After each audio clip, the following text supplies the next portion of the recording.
Повеќе од 110.000 посетители дојдоа да ги видат последните достигнувања во електронската опрема и игри.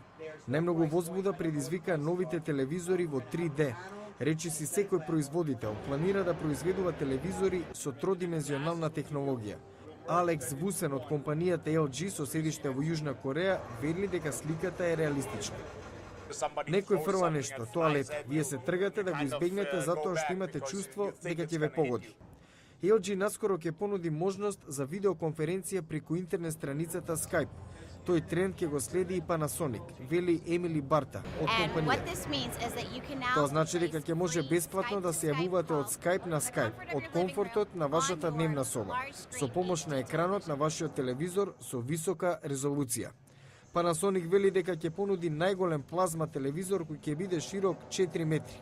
Интернет апликации како што е MapQuest, што дава инструкции за стигнување на дестинации, ќе бидат достапни за возилата, меѓу кои неколку модели на Ford.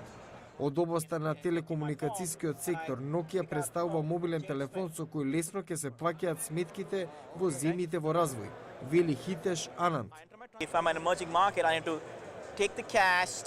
Сега треба да подигнете пари од банка, да застанете во ред и да чекате да си ја платите сметката за потрошена струја.